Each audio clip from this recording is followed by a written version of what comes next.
Bismillahirrahmanirrahim. Assalamualaikum warahmatullahi wabarakatuh. Perkenalkan, nama saya Sarul Ramadan, NIM 2022-10242. Di sini saya akan menjelaskan tentang rasio-rasio keuangan beserta rumus dan penjelasannya. Baik, yang pertama itu ada rasio likuiditas, merupakan jenis rasio keuangan untuk mencari tahu kemampuan perusahaan dalam membayar utang jangka pendek atau utang lancar. Hal ini bisa dilakukan dengan menghitung aset lancar perusahaan dan kewajiban lancar. Rasio likuiditas dapat diketahui dengan rasio seperti ini.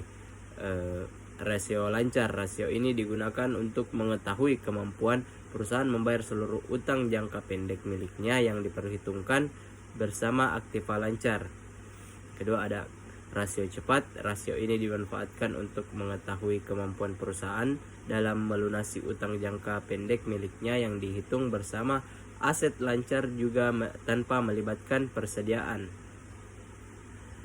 Ada juga rasio digunakan untuk kas rasio, yaitu rasio digunakan untuk mengetahui perbandingan jumlah kas atau setara kas dengan aset lancar. Yang kedua ada rasio aktivitas. Jenis rasio keuangan yang digunakan untuk mengetahui optimalisasi penggunaan atau tingkat aktivitas aset perusahaan. Di bawah ini adalah rasio yang bisa digunakan. Ada perputaran piutang, perhitungan yang dipakai untuk mencari tahu efisiensi perusahaan dalam mengumpulkan kebijakan kredit dan piutangnya. Ada juga perputaran persediaan, merupakan rasio yang digunakan demi mencari tahu efisiensi perusahaan ketika mengatur persediaan. Yang ketiga ada rasio solvabilitas, merupakan rasio yang dimanfaatkan untuk mencari tahu apakah perusahaan punya kemampuan dalam membayar seluruh utang jangka pendek dan jangka panjang miliknya. Rasio ini mencakup beberapa rasio sebagai berikut. Ada rasio utang terhadap aktiva atau disebut juga dengan total debt to asset ratio, merupakan persentase yang digunakan untuk mengetahui apakah harta atau aktiva perusahaan dapat menutupi utang yang dimilikinya.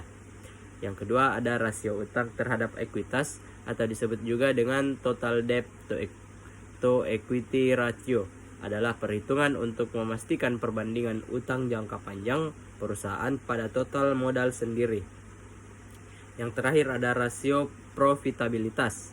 Rasio keuangan ini digunakan untuk mengetahui besar rasio keuntungan atau laba yang berhasil perusahaan kumpulkan dalam periode tertentu. Rasio ini memiliki berbagai jenis rasio sebagai berikut. Gross profit margin atau dikenal juga dengan margin laba kotor adalah rasio untuk mencari tahu berapa sisa penjualan dengan harga pokok penjualan. Yang kedua ada operating profit margin atau dikenal juga dengan margin laba operasi, adalah rasio yang dimanfaatkan untuk mengukur laba operasional terhadap penjualan bersih. Yang ketiga ada net profit margin atau dikenal juga dengan margin laba bersih, adalah rasio yang digunakan mengukur laba bersih terhadap total pengeluaran perusahaan termasuk bunga dan pajak. Nah, mungkin hanya itu yang dapat saya sampaikan. Sekian, assalamualaikum warahmatullahi wabarakatuh.